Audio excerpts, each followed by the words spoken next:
I'm so happy to be able to do this. I knew that when this was announced and they had the silhouette at the bottom of the announcement page on the next two heroes right after um, Colossus and Kitty Pryde, and you saw the silhouette of the Cyclops on the right hand side, I already knew what time it was. Well, thank you for visiting the channel. If this is your first time here, my name is Maurice Andrews, and today I'm going to talk about the release of Cyclops, or at least them dropping the news on it. I imagine it's probably come out maybe September, if I had to take a guess, because I think the X-Men box is coming out in August, which probably would have him dropping in September, I'd imagine, with Jean Grey, but we'll see how that goes. But yeah, today I'm going to talk about Cyclops and go through some of the events and upgrades that he have, the stats that he have, and what he represents to the game, and kind of what we should be expecting in terms of some of the heroes with X-Men moving forward, and how looking at what we're getting with Cyclops may change uh, the way that we may see heroes looking forward. So yeah, I'll go ahead and get it started off. So we have Scott Summers here in his alter ego, Mutant. You may include X-Men allies from any aspect in your deck. I think that this is amazing because what it allows for Cyclops to do is he gets better as the X-Men allies get better, right? So he has the pick of the litter in terms of who he can put into his deck. So him being able to kind of dig into different aspects to grab what he needs in terms of how he want to adjust to the enemy that he's fighting is phenomenal. It's similar to what we see with Spider Woman, with her being able to deck build out of two different aspects. So if you want to have a main strategy going into one of the different villains, you can pick an aspect that'll give you that edge that you need, and then have the second one make up the difference of where you're lacking, or just have them just kind of intertwine with whatever strategy that you're going with.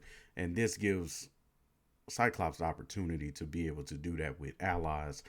There's a couple of X-Men allies that we see with his kit coming through, and then we saw with Colossus and Kitty Pryde that there's some X-Men allies there. So as the game progresses, as Fantasy Flight decides to put out different X-Men allies, he can only get better from here, right? Like there's no there's no way that he's getting worse as a hero as X-Men allies come out across the different aspects. So this is a really cool ability for him to be able to um have that pick of the litter of different X-Men allies.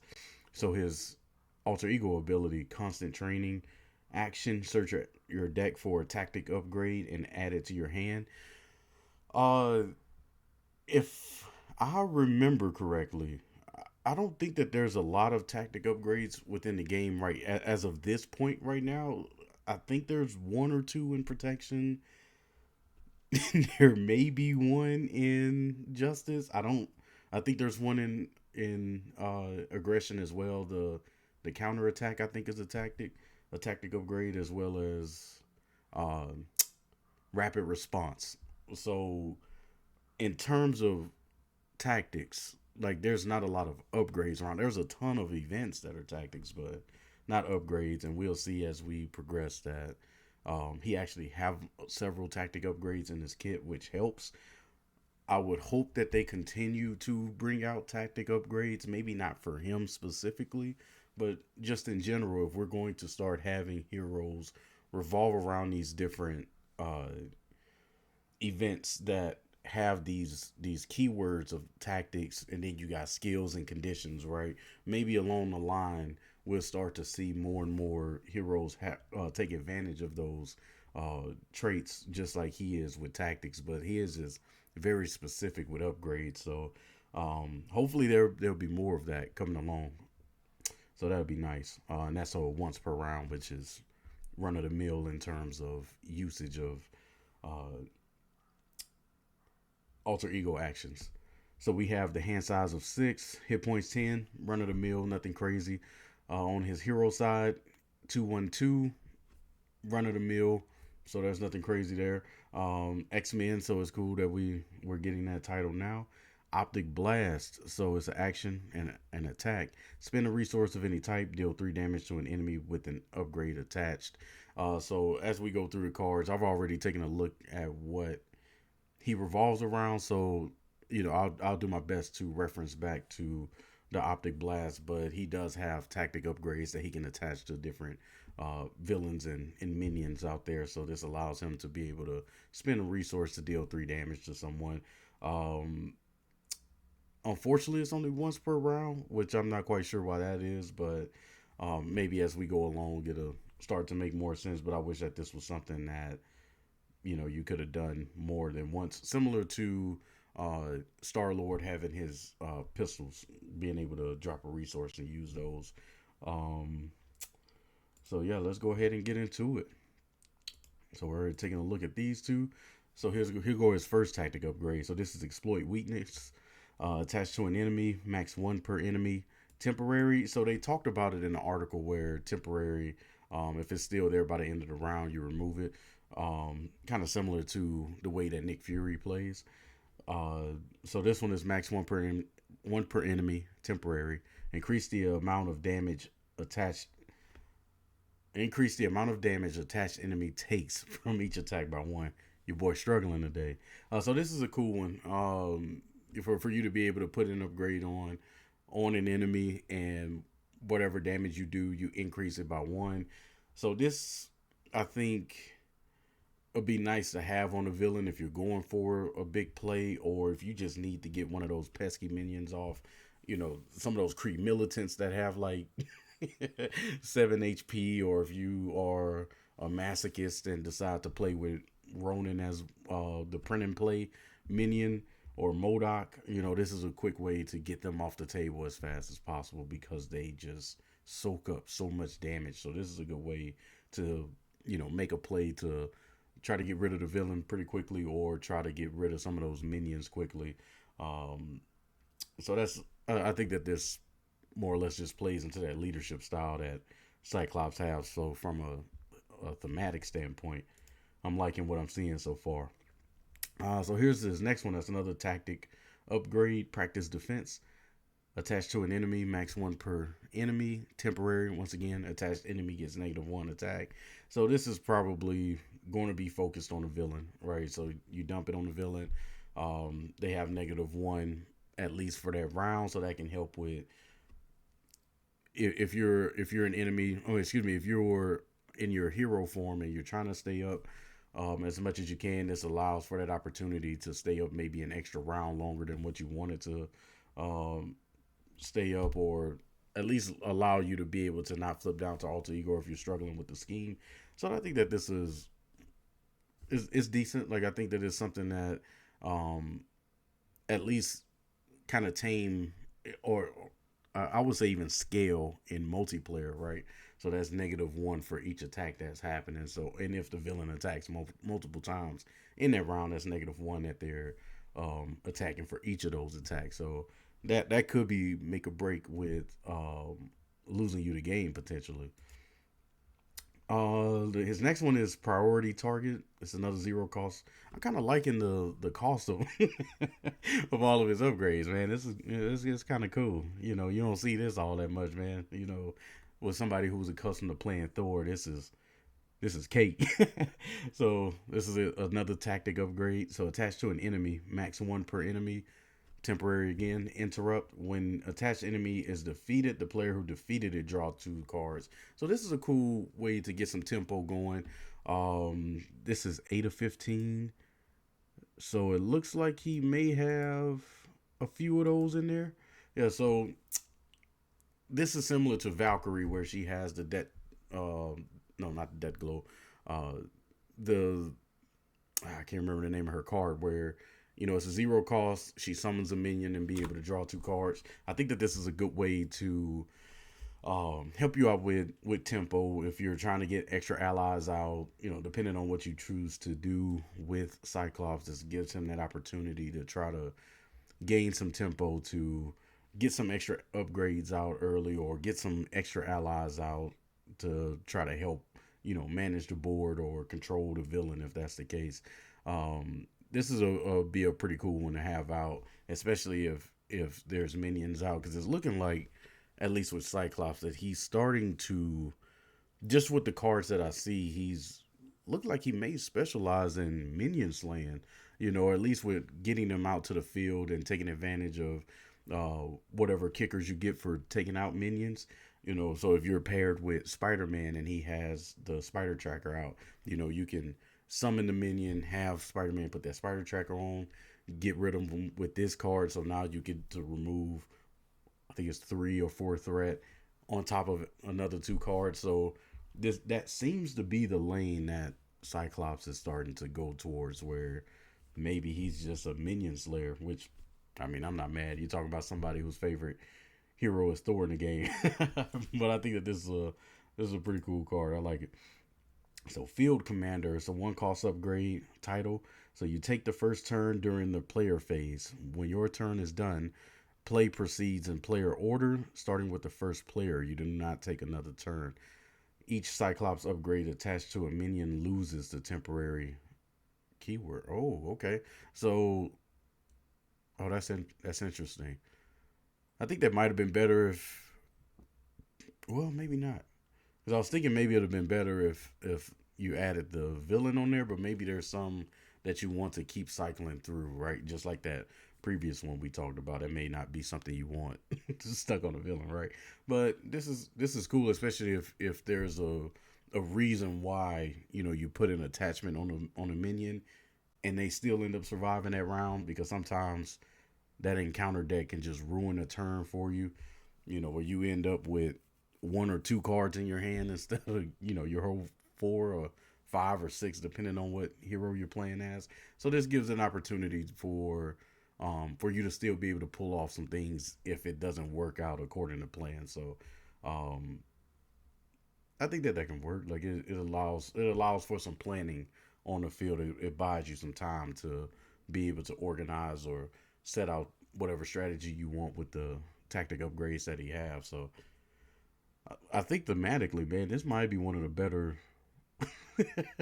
kits that they put together for somebody. It's kind of crazy. 2 cost upgrade, his Ruby Quartz visor. I like it. Hero resource. Exhaust this card, generate a lightning resource for optic blast. So that's his hero ability. That attack gains range and piercing. That's not bad. Okay, so this is similar to Star Lord's his blasters. I can't remember the name of them, but I think the only issue is if you're trying to do that against a villain, you have to have an attachment on a villain. So maybe the card that you put on the villain would be the one that increases their damage by 1. I think that one had temporary, if I remember correctly. Let me see. Yeah, that one has temporary. So this would be a good one if you were looking to get rid of like a tough on a villain, right? Or something. I don't know. Eh, I'm not quite sure on this. I'm not sold on this one yet. But I think that, well, because there are minions that are starting to get tough on their card, so I think it'd be okay. Like it at least pays for his ability for the rest of the game, or I guess as long as you have this card out, because you can get caught off guard. Oh, I hate that card. Um, so this is the next one is in a superpower event. So full blast. So when you use your optic blast ability, exhaust Cyclops. This attack deals 8 damage and overkill. Bro, that's kind of wild. So whenever you use his ability, you have to use a resource to use that ability, and then you drop another resource if you use this, and that attack gains 8 additional damage and overkill. That's kind of crazy. So it actually Man, that's better than like Thor's hammer throw. Man, that's kind of crazy. That doesn't. I'm kind of feeling that one, man. Yeah, because even if you direct something towards so let's say you have like a 3 HP or even a 2 HP enemy, right? So let's say like one of the weapons runners that's normally with claw. I think they come in with like 2 HP. So if you attach that one ability, or I guess that one tactic upgrade that increases the amount of damage that they take, you would put that card on them, and then you would spend another resource to hit them for 3, right? Technically, it'd be 4, and then if you play this card on top of it, that'll be another 9 damage. That'll be overkill. So oh my goodness, man. That's that's like some Hulk level stuff right there, bro. That's crazy. Yeah, because it all be 1 damage. One instance of damage because it'll be the 4, and then you have another 8 on top of that. So that's man, that'd be crazy. Or it could just be 8 damage straight up to the villain if you have a attachment on the villain. That's not bad, man. And he's probably got like 3 of those in his deck, so that wouldn't be too bad. Tactical Brilliance. So this is a thwarting event. Remove 3 thwart from a scheme. Choose a tactic card in your discard pile and add it to your hand. That's kind of nice to be able to make it specific to tactic and not just tactic upgrades. So hopefully, as the game progresses, we start to see more tactic cards and because there's not too many of them, but there's a ton of them in leadership. I think so. I think that Cyclops probably going to start leaning towards aggression or leadership in terms of how you play him, which is fine by me. I didn't think I read the. Oh, I did read the card. I'm about to say, man, I'm tripping. She was a tactic card, yeah. So that'd be nice. So it's a way to remove 3 threat from a scheme and also add a card to your hand. So it's practically um, a 1 for 3 because you would pay 2 resources to remove 3 and then put another card in your hand. So that it's not bad, not bad. All right, so we got Beast. He's a 4 cost ally, 2/2, one consequential damage, and then Genius X-Men. So seeing this Genius makes me think that he's going to be one of the other X-Men that's used. I don't think that there's a Genius uh, ally. Correct me if I'm wrong, but I don't remember it being a Genius ally, which makes me think that he's going to be one of the ones that's coming out, which I'm totally okay with because I love my boy Beast. Then he's 3 HP. Response: after Beast enter plays, search your deck and discard pile for a resource card and add it to your hand and then shuffle. Okay, so you will essentially be able to get the resource card that you would pay that you pay with. That's actually kind of nice. All right. Or if there were resource cards out down the road that you've already used that you can add back into your hand, um, or you get to search your deck and discard pile. That's kind of crazy. All right, all right, he's pretty solid. I think that he's going to be um almost a shoe in to to have with uh Cyclops, and I think that I can already see like the rapid response behind that as well.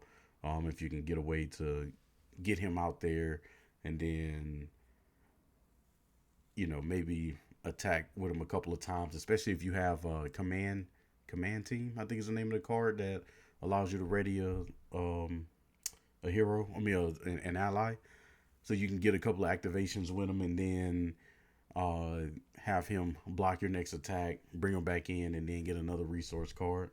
There's gonna be some cool combos with him. I like that. And then we got Dust. Oh, this is my first time hearing about this one. So we got a aggression 3 cost ally, 1/1 for her interrupt, and this is for her attack. When Dust attacks a minion, She attacks each minion in play. Thus takes +1 consequential damage after this attack. All right, so she's like a squirrel girl essentially. All right, that's not too shabby. I'll take it. So we have Danger Room Training. It's a leadership card, one cost upgrade.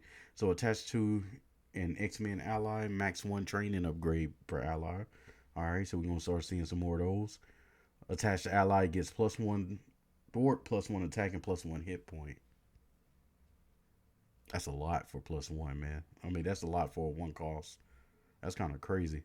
So we're gonna have some interesting options to. I'm gonna have some interesting options to Voltron X Men. So we'll just have to see what that looks like. I'm not sure if we've seen somebody that's worth Voltroning yet, because I think Beast has some quality stats, but there's no kicker behind it, right? Because you had Iron Man as an ally who he was a 4 cost, I think, with 3 HP. So he's similar to Beast, but each upgrade that you put on him is one less, cost one less. And I haven't seen an upgrade that was less than, or excuse me, more than one.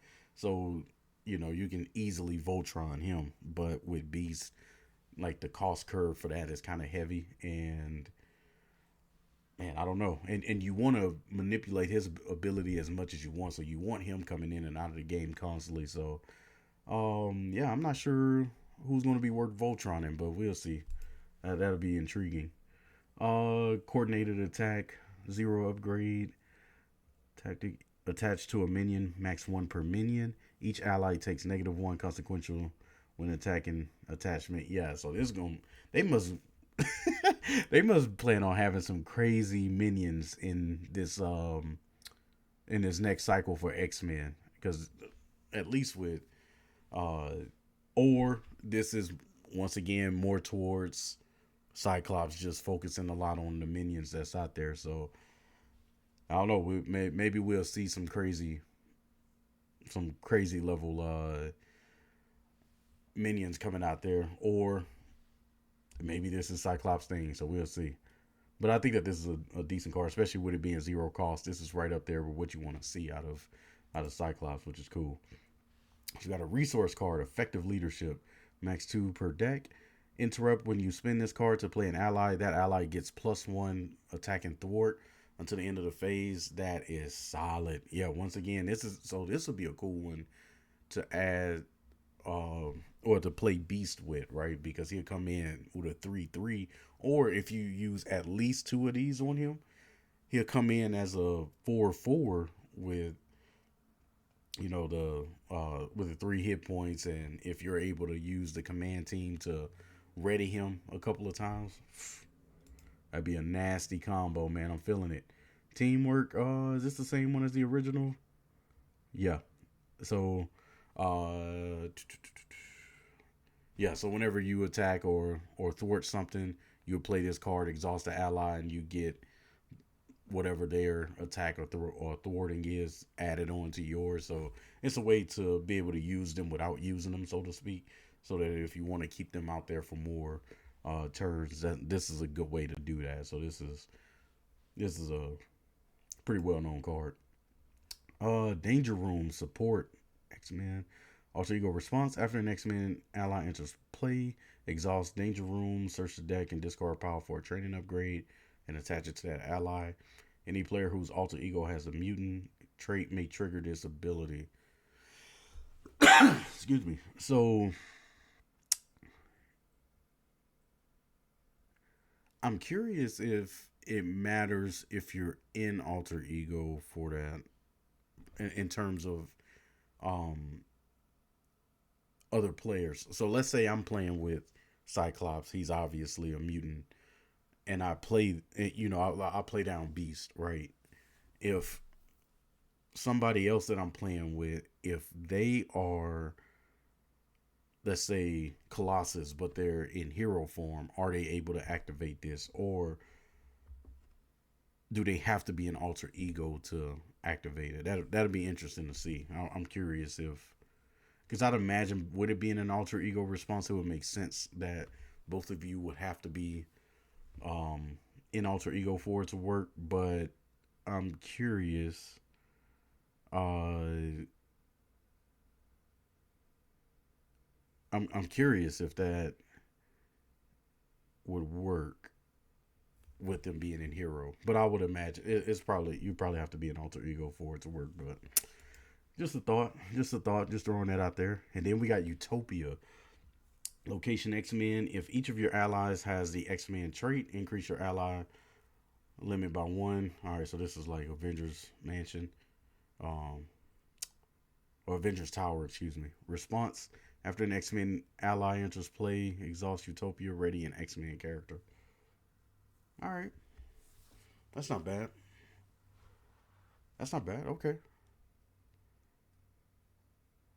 Yeah, that'll allow Cyclops to be able to do some thwarting because his with his attack being one, that's probably not the that's probably not the route that you want to take. But that'll be a good way for him to get some thwarting in. Or if you got a X Men character that you're Voltroning out there, where you just got a ton of upgrades and boosts and stats on them, that'll be a good way for them to get some multiple activations. So that's all right. All right, I'm feeling it. Yeah, I think that he's an interesting character because I think he raises some good questions in terms of how Fantasy Flight plans on moving forward with the game. Because I think that is cool that they're starting to use the tactic um, keyword a bit more. You're starting to see some of these older cards provide more value because I think that they had those different traits early on in the game and they were just there for a thematic purpose, but now we're starting to have a design purpose for them with Cyclops being able to take advantage of the tactics. Hopefully we start to see some characters take advantage of conditions and skills. I think that that'll be cool to see moving forward, to see somebody like um who will be skilled. Like even if it was Shang-Chi, right? Like, next year they have maybe a defenders or heroes for hire pack or something like that. And Shang-Chi could be somebody that's or Daredevil be able to take advantage of those skills or conditions, to make them more of a formidable uh presence in the game. Similar to what we saw with both uh, War Machine and Miles Morales, bringing more purpose behind the Shield cards, right? Because with Shield, mostly we use like Nick Fury or um, Maria Hill, but now we're able to take more advantage of the interrogation room, take more advantage of surveillance teams to where it doesn't feel like they're inefficient ways to remove threat or whatever it is that they do, right? Tag team, right? You have more shield cards to be able to play around those other shield cards that just kind of got lost in the fray as the game got better, right? So I think that at least with Cyclops, if you don't like or appreciate Cyclops for who he is as a character in this game, I would say at least appreciate the I guess the innovation that his characters could potentially set up for the future, right? Which is taking advantage of some of those keywords that we don't really have a reason to have them there, right? Because imagine skilled strike, which is an aggression event where whenever you attack, it's a zero cost that you play to add two to that attack. Imagine if there was a card out there that was specific to skills, where all of your skill events get plus one or plus two attack or whatever that looks like, right? Maybe there would be some heroes taking advantage of that, but this is an opportunity for Fantasy Flight to be able to take advantage of some of those missed opportunities from cards that were released, 2 years ago that seldomly find their ways into people's decks, right? And this would be a way to kind of reinvigorate what was already there, or at least take advantage of what was already there and make them more meaningful. So at the end of the day, I really like his set. This is thematically a part of who he is as a leader of the X-Men. He's kind of that right hand man to Professor X. So when he's out in the field, he's the one making the calls and trying to do his best to get the job done. I love this flavor text. The professor has a dream. I have a plan. I think that's extremely representative to who he is as a character and as a leader. So, and I think that he's going to excel in leadership and aggression. He's definitely going to be minion based, minion heavy, or just having a plethora of X Men out and manipulating what he can around them, whatever abilities that they have, and maybe Voltron and Beast or whoever that's going to come out. And he's somebody that's going to scale as much as Fantasy Flight allows him to with X Men uh, heroes, excuse me, allies. So I think that he's a good character that's going to get better as the game progresses. And I think that this is the way that a lot of these heroes should be. They don't have to be overwhelmingly powerful like Doctor Strange, but they also don't have to be extremely underwhelming like Groot. So I think that Cyclops is kind of a good archetype to base decent heroes around, to where they start off good but get better as the game progresses. Because I don't see Cyclops taking over the game similar to like what Doctor Strange would do, but he'll be in a good position more times than not to win the game. And I think that that's a good design to, you know, get you better at deck building and to really think through how to defeat certain villains. So I'm excited for him. He's definitely somebody that's going to be pre-ordered extremely soon. He's my favorite X-Men, so that's part of that fervor from me is there with that. But I think that what he represents right now and kind of what he represents for the future of the game, I think that is there. So let me know what you all think. If you think I'm tripping, that's cool. I'm not mad at it. I know that I'm talking out of biasness because I love Cyclops, but let me know what you think about him. If you think that he's somebody that, where would he end up in the power rankings for you? If I had to take a guess right now, I think that he'll be like higher B, lower A, somewhere around there. He's not going to be a dominant character, but you know what to expect for him when he shows up, and he'll get that job done. So I do think that he's going to be a good character to play, but he won't be a lot of people's favorites, but I think that he will be worth having at the table. I think he's going to come with some pretty good cards and leadership, and maybe they'll add a justice and a protection X-Men, with him. So I'm excited to see what other X-Men that'll come along with this kit. But let me know what you think. Drop a like, drop a comment. I'd love to hear what you all have to say about this. And thank you for your time and have a wonderful day.